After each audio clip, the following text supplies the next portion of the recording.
ఈనాడు మన భక్తి ఎలా కనబడుతుంది దేవునికి? ఈనాడు మన స్థితిగతులు ఎలా కనబడుతున్నాయి? ఈనాడు మన బాధలు ఎలా కనబడుతున్నాయి దేవునికి? వట్టి శరీరానుసారమైనటువంటి యొక్క స్థితిగతులనే మనం చూపిస్తున్నామా దేవునికి? అయితే ఆత్మీయానుసారమైనటువంటి యొక్క భక్తి లేనే లేదు. ఆత్మీయానుసారమైన భక్తి లేనప్పుడు శరీరానుసారముగా మందిరములో కూర్చొని శరీరానుసారముగా జీవితాంతము కూడా యేసయ్యానికి స్తోత్రం, యేసయ్యానికి స్తోత్రం, యేసయ్యానికి స్తోత్రం అంటే ఉపయోగము లేదు. దేవునికి ఎప్పుడో ఒకసారి స్తోత్రం కాదు, కానీ నీ జీవితమే ఒక దేవునికి స్తుతి యాగముగా మార్చబడినప్పుడు ఉన్నతమైన దేవుని కృపచేత బలాన్ని నువ్వు పొందుకుంటావు.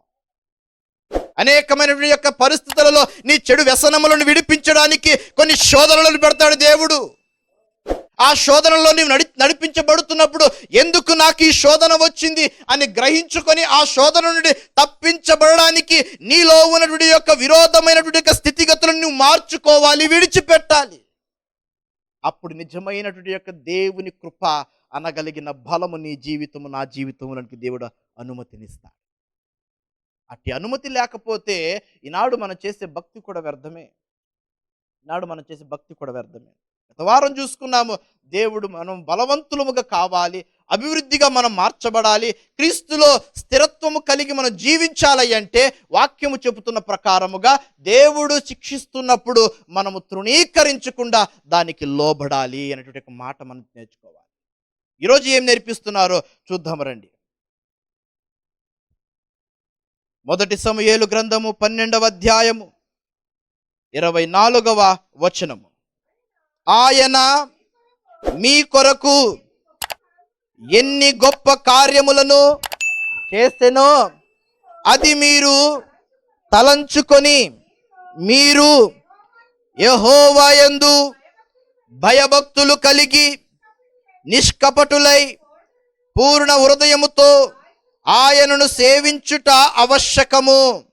మీరు కీడు చేయువారైతే తప్పకుండా మీరును మీ రాజును నాశనమగుదురు. దేవునికి స్తోత్రం చెప్దాం. హల్లెలూయా. బిగ్గరగా అందరం కూడా హల్లెలూయా, హల్లెలూయా. గమనించండి, అద్భుతమైనటువంటి యొక్క ప్రవక్త సమూయేలు గారు ఒక న్యాయాధిపతి, ఒక యాజకుడు. అటువంటి యొక్క ప్రవక్త అయిన సమూయేలు ఇశ్రాయేలీల జనాంగముతో మాట్లాడుతున్న మాట. ఇక్కడ రెండవదిగా మనం నేర్చుకోవలసినటువంటి యొక్క సన్నివేశం ఏమిటి అంటే, అవునండి, నేను బలపరచబడాలి, క్రీస్తునందున్న కృపచేత నేను బలవంతుడిగా మార్చబడాలి. నా ప్రార్థన నా కుటుంబాన్ని బలపరచాలి, నా ప్రార్థన నా వ్యక్తిగత జీవితాన్ని బలపరచాలి, నా భక్తి నా కుటుంబములను ప్రతి విరోధమును ప్రతి శోధనను కూడా తుడిచివేయాలి. నాలో ప్రార్థన శక్తి ఉన్నప్పుడు నా కుటుంబం మీద ఎన్ని చేతబళ్ళు జరిగినా, ఎన్ని మాట మంత్రములు జరిగినా అవేవి కూడా ఫలించకుండా నా ప్రార్థన నా కుటుంబానికి కంచి కాపుదలను అనుగ్రహించాలి అన్నటువంటి యొక్క వారుగా ఉంటే మొట్టమొదటిగా నేర్చుకోవాలి, దేవుడు ఇస్తున్న శిక్షను తృణీకరించకుండా లోబడినట్లయితే రెండవది వాక్యం సెలవిస్తుంది, అదే దేవుడు ఇస్తున్నటువంటి హెచ్చరికలను కూడా జాగ్రత్తగా పాటించాలి. హెచ్చరికను దేవుడిస్తాడు, శిక్షిస్తాడు. ఎందుకు శిక్షిస్తాడు అంటే ప్రేమిస్తున్నాడు కాబట్టి. రెండవది హెచ్చరికలను ఇస్తున్నాడు. ఎందుకు హెచ్చరికలు ఇస్తాడంటే జాగ్రత్తగా ఉంటావు, జాగ్రత్తగా ఉండి దేవుని కృపలో నడిపించబడతావు, నడిపించబడుతున్న నీ జీవితాన్ని దేవుడు ప్రేమిస్తున్నాడు కాబట్టి. హల్లెలూయా. అందుకనే వాక్యం చెప్తున్నాడు ఇక్కడ సమూయేలు గ్రంథము 12వ అధ్యాయము 24వ వచనములో, ఆయన మీ కొరకు ఎన్ని గొప్ప కార్యములు చేసెనో అది మీరు తలంచుకొని మీరు యెహోవా యందు భయభక్తులు కలిగి నిష్కపటులై పూర్ణ హృదయముతో ఆయనను సేవించుట ఆవశ్యకము అంటున్నాడు. ఇశ్రాయేలీలతో మాట్లాడుతున్న మాట ఇది. ఈ అధ్యాయం అంతా ఎంత ఘాటుగా ఉందంటే, ఎంత ఘాటైన హెచ్చరికలు ఇచ్చాడంటే సమూయేలు ఆ ఇశ్రాయేలీలకు అంత ఘాటైన హెచ్చరికలు ఇచ్చాడు. ఇంతకీ ఆ ఘాటైన హెచ్చరికను ఆ యొక్క ప్రవక్త అయిన సమూయేలు ఆ యొక్క ఇశ్రాయేలీలకు ఇవ్వడానికి కారణం ఏమిటి అంటే, వీళ్ళ తప్పిదములను, ఎవరి తప్పిదములు? ఇశ్రాయేలీల యొక్క తప్పిదములు ఒప్పింపజేయగలుగుతూ ఉన్నాడు. తప్పులు చేశారు మీరు, పొరపాట్లు చేశారు, మీ పాపాలను ఒప్పుకోండి, మీరు లేదంటే అంటున్నాడు కదా ఏమని అక్కడ, మీ రాజును నాశనం, మీరు కీడు చేయువారైతే తప్పకుండా మీరును మీ రాజును నాశనమగుదురు. ఏమండి, ఏమంటున్నాడు అక్కడ లాస్ట్ మాట? మీరు కీడు చేయువారైతే తప్పకుండా నిశ్చయముగా ఖచ్చితముగా మీరును మీ రాజును నాశనమైపోతారు. జాగ్రత్త. మరి ఏం చేయాలి మేము? మీ తప్పిదములను ఒప్పుకోవాలి, మీ పొరపాట్లను ఒప్పుకోవాలి.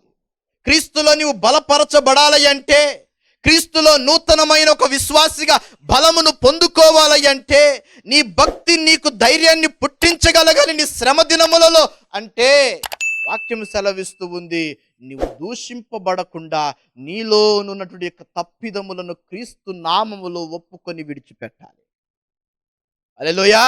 ఒప్పుకొని విడిచిపెట్టాలి. రండి కొన్ని వచనాలు మనం చూద్దాం. 12వ అధ్యాయము 1వ వచనం నుండి కొన్ని వచనాలు చదువుదాం. ఇంతకీ ఆ యొక్క సమూయేలు గారు ఏమని చెప్తున్నారో ఒకసారి చదువుదాం రండి.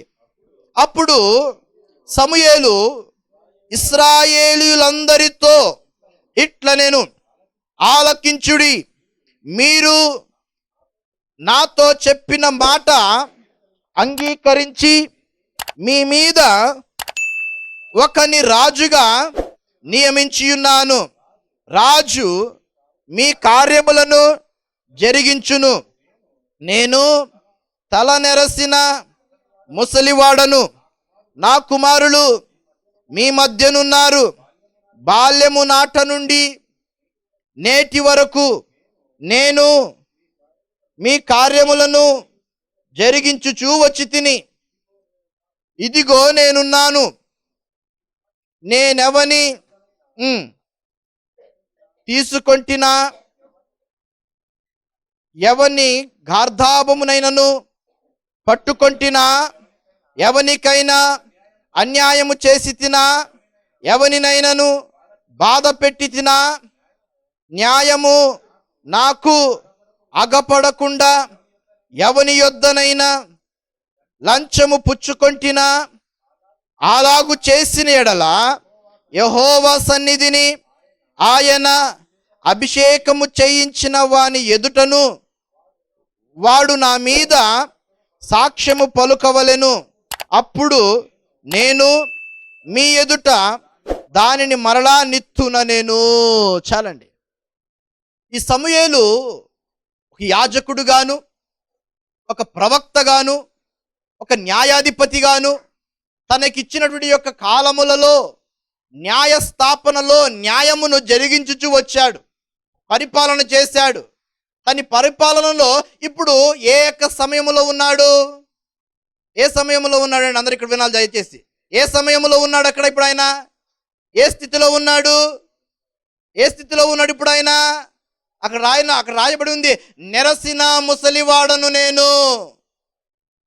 నాకు అనిపిస్తుంది ఈ యొక్క అధ్యాయము చదువుతూ ఉన్నప్పుడు, నేను రాత్రి నాకు అనిపిస్తుంది ఈ యొక్క 12వ అధ్యాయములో సమూయేలు గారి యొక్క సందేశం ఇది ఆఖరిది అనుకుంటాను. ఇదే ఆఖరి సందేశము.